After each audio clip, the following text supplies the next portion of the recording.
Page 18, Frolic. This looks ugly or fun depending on how you see it. They're introducing a new key, 4 sharps, key of E major.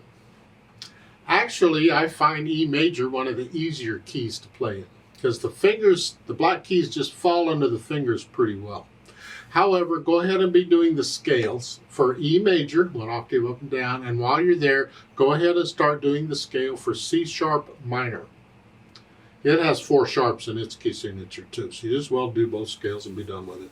Just don't get ahead of yourself on these scales. You do them 1 octave up and down. That's good enough. After you've been doing the scale and you know the scale and you can play it comfortably, then you can think about doing it 2 octaves. And make sure you're doing the accents and the trill and the whole bit, everything I explained in the video. If you don't, you're not going to get the full benefit of the technique you need to play scales smoothly and evenly. However, let's look this over. I see it's about a page long, 4 lines, whatever. The clef signs are still treble and bass clef. 4 sharps in the key signature. We've already covered this. We're in the key of E major. 2/4 time signature. And we got 16th notes going crazy. 1 ienda, 2 ienda. This first measure is just an E major scale. Let's take it one hand at a time, make sure we understand what's going on. The right hand here is 1 ienda, 2. Just go slow. 1 ienda, 2. 1 ienda, 2 ienda. So you'll notice a lot of these patterns are just broken chords. And the second line, second measure. 1. You're just staying there. And then the third line, you come back down here and do it again. Now, the last line, the last 2 measures, you're here. And here. I like that. 1, 3, 2, 5.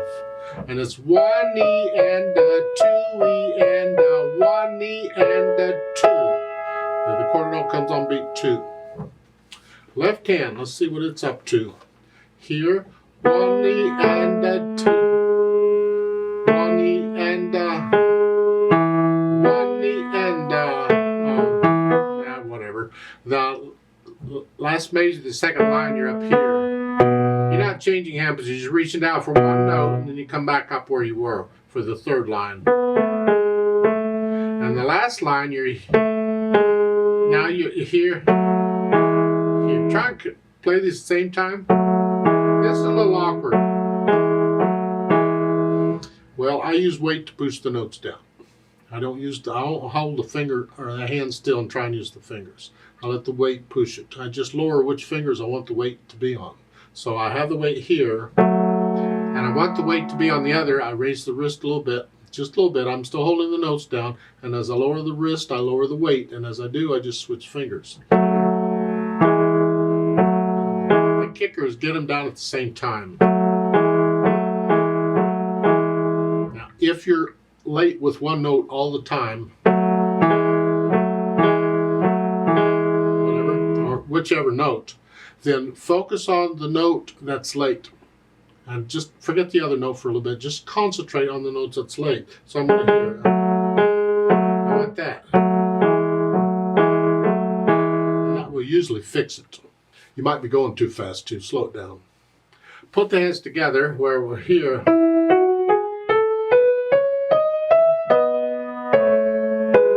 2. The second line, that's an 8th rest at the end. Rest. You got to come down here. And as the right hand's playing, you come back up here, the left hand. So you put the hands together slowly, and then I go through slowly and take out the hesitations. And once I can do the whole thing straight through, no hesitations, then I'll add in the articulation, the slurs and staccato. Because when I first learned it, I connect everything. Now we can add in these slurs. Lift up, lift up. It's like taking a breath. Here. The left hand.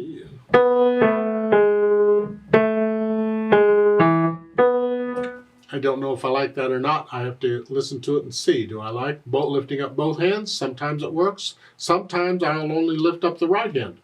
and leave the left hand down. So the first line,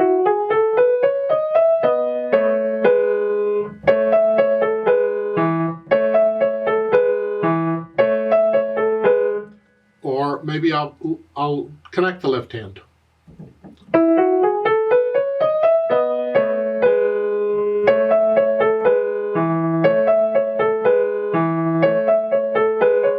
Lifting up in the right hand there. I kind of like that. I think I would prefer the left hand be connected pretty much all the way through this, except for the rest. At the end of the second line, you get staccatos.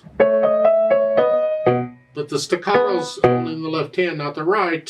See, you hold that down until you play that. Then it comes up. There. So again, there, and then you come. Be careful on that one. And then the last line, we get staccatos in both hands. Here, flexing at the wrist here, and then staccato. And the last note is not staccato, it's an accent you play a little louder. Yeah. And once I have an idea of the articulation, then I'll think about the dynamics. MF at the beginning is mezzo forte, and it's the melody, which is the right hand. Whatever you think sort of loud is, not loud, just sort of loud. This, I want this in the background. Second line, I'm going to echo them soft. The left hand's very soft. Then back up to where it was. And same thing in the third line, the last two measures, you're loud and then you're soft. And that loud is just a little louder than moderately loud. Just a little, not much. At the end, you're moderately loud there, but that accented note will make that a loud note at the end. It's better to get to know it well enough that you can feel these dynamics. Speed, allegro is quick or happy. If you're going to be happy, be quick about it, I guess. But it's not necessarily the speed of the beat. You have to get into the piece, what makes sense, what sounds right. These 16th notes are going to slow it down, but it's kind of happy. But what can you play controlled and even on this scale? Because if you can't do that controlled and even at that speed, slow it down. You can get faster later.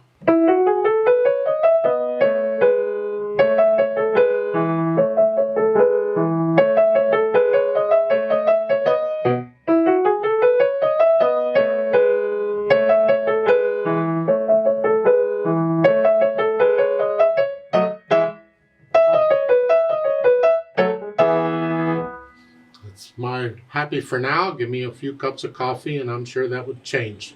You don't have to go that fast, you can go. If that's your happy for today, that's close enough. Remember the natural accents. 1, 2, 1, 2. 1, 2. Now, when you subdivide beats like this, like we got 4 16th notes in a beat, you can put a little natural accent on each beat. Gets a little one. So you can feel this 1, 2, 1 ienda, 2 ienda.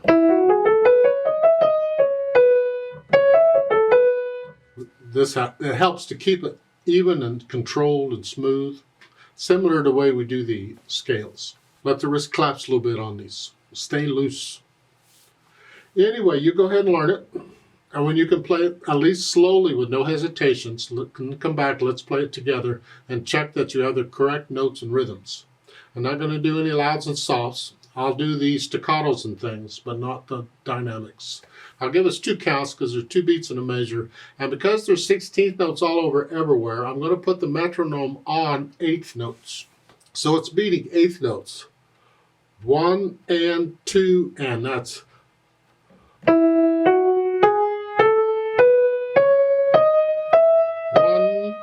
and 2 and we're going to go that slow because we're just checking notes and rhythms here. But I'll give us 2 quarter notes to come in. I'll just come in when I do.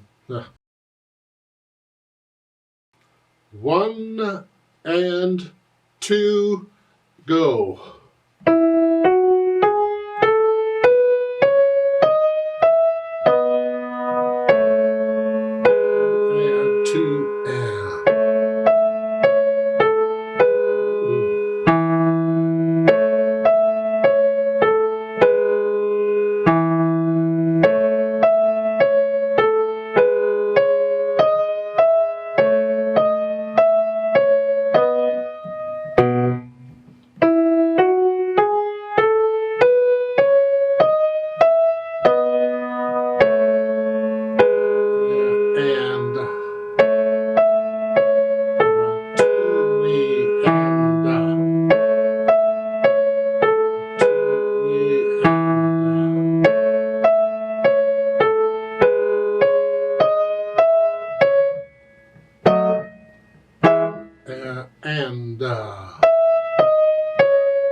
And